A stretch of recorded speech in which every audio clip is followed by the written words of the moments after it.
I'm Brent Peterson. Welcome to Destination Eat Drink, the travel channel for foodies. Today we're in Lisbon, Portugal to try some of the famous cherry liqueur, Ginjinha. So where did Ginjinha come from? The origin story is a little bit hazy, like all good foodie stories, but here's how they think it was invented. Going back almost 200 years, there was a Galician friar at Lisbon's Church of St. Anthony, and he suggested the recipe for Ginjinha to a local by the name of Francisco Espinera.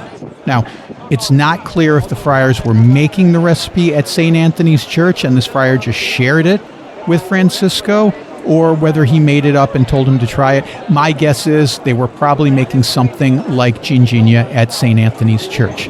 Regardless, Francisco Espinera took the recipe and perfected it. And then he opened the place called A Ginjinha Espinera in 1840. And the place is still standing. His family has been making and selling Ginjinha ever since. They're now on their 5th generation at A Ginjinha Espinera. A Ginjinha is on Largo Sao Domingos, or St. Dominic's Square in Lisbon. And there's a church here that's also named after Sao Domingos that was first built almost 800 years ago. The church has been struck by tragedy again and again and again. It was severely damaged by an earthquake in 1531 and almost completely destroyed by the 1755 Lisbon earthquake. After that, the church was rebuilt using materials from many other destroyed buildings in the city. Then came 1959. The church was gutted by a fire that destroyed many of the paintings and artifacts in the church. And if you go inside, you can still see the damage from that fire. The heat, it was so intense that it cracked the interior pillars of the church. Some people say you can even smell the smoke inside the church. I'm not sure about that. But all these disasters, especially the fire, are well documented by the church. What they don't talk about very much is the role the church played in the Portuguese Inquisition. Back when Portugal's King Manuel I rose to power in 1495, he granted increased rights to Jews living in the country. At that time, Portugal had a robust Jewish population of people who had been living there for generations, along with new arrivals who were fleeing the Spanish Inquisition. See, back in 1492, all the Jews were expelled from Spain as part of the Spanish Inquisition, and since Portugal's right next door, a lot of them just crossed the border, started new lives in Portugal. And King Manuel, he was relatively, for the time, progressive when it came to allowing Jews in the country, but he wanted to get married. Specifically, he wanted to marry Isabella of Aragon. She was an heir to the Spanish throne. Manuel thought, hey, I married this woman from Spain. All of a sudden, my kingdom gets a lot bigger. But the Spanish king and queen were not going to allow their daughter to get married to a king who was harboring the Jews that they had just expelled a couple years earlier. Manuel tried to avoid expelling the Portuguese Jews by converting them by royal decree to Christianity. He called them new Christians. Let me repeat that because it is mind-blowing. The King of Portugal said all the Jews living in Portugal were now Christians. Just like that, he converted them to Christianity. They had no say in it. Some Jews tried to flee the country. They were prevented from doing so. Then, on Sunday, April 19th, 1506, St. Dominic's Church in Lisbon was filled with worshipers praying for an end to the drought and plague that was sweeping the country. That's when some people in the church said they saw a strange light coming from a crucifix in the chapel. They called it a miracle. But then a new Christian mocked the so-called miracle, and a fight broke out.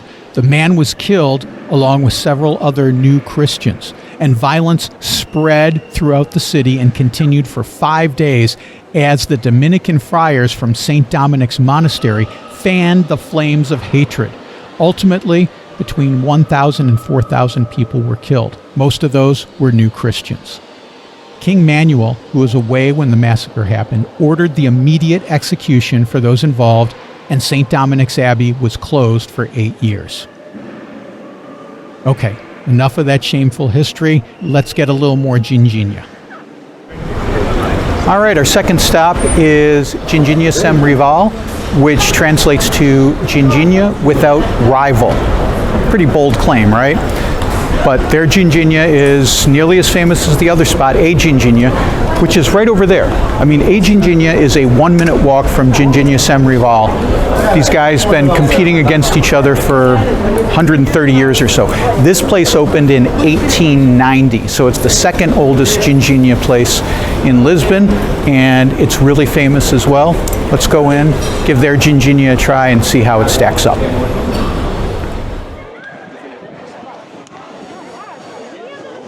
I gotta say, I didn't much care for their Ginjinha the first time I tried it. It tasted kind of flat and flavorless to me, but I think what happened was probably this. I don't think the bartender shook up the bottle before serving it to me, and all the spices settled on the bottom of the bottle, so all I got was the firewater and the cherry juice. Because every time I've gone since then to Ginjinha sem rival, the Ginjinha's been excellent.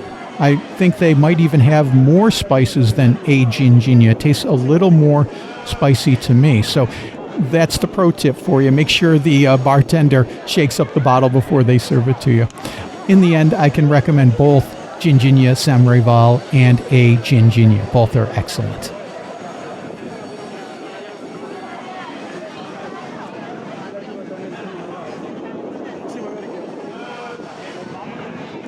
Centuries ago, cherries were fermented in Portugal to make a sort of cherry wine, but that's not what Ginjinha is. Ginjinha is something different.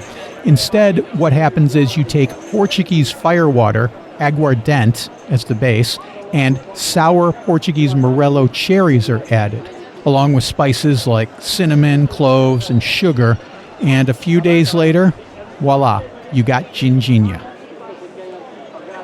Another cool Ginjinha experience is to wander the streets and alleys of the Alfama neighborhood and look for who I call the Ginjinha grandmas.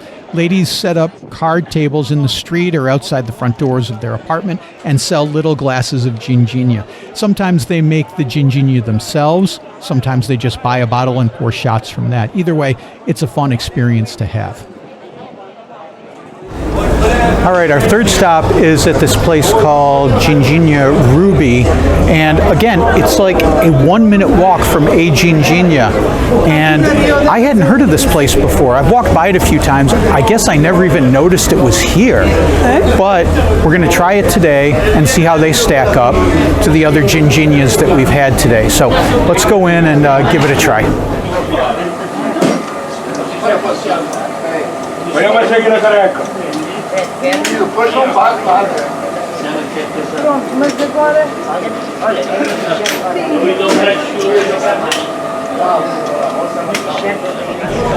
I gotta say, I love this place. I went inside. They've got really cool tile work. It's all locals in there, and they're not drinking Ginjinha. They're drinking Sagres, the local beer, which I don't especially care for, but doesn't matter. This is a locals place. Really cool. They're also famous for their Ginjinha. Let's give it a try and see how it is.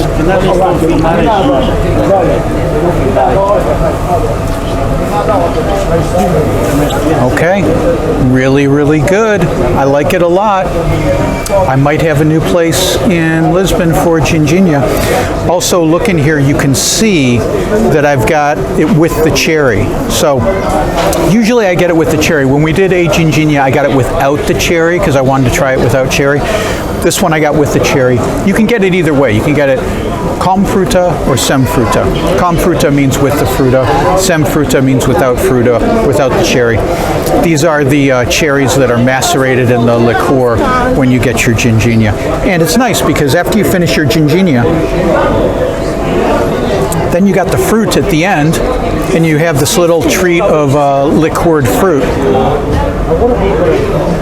I'm kind of slamming this down. You don't usually slam it down like this, you sip it, but I want to show you, because what happens is, so I've got the fruit at the bottom here.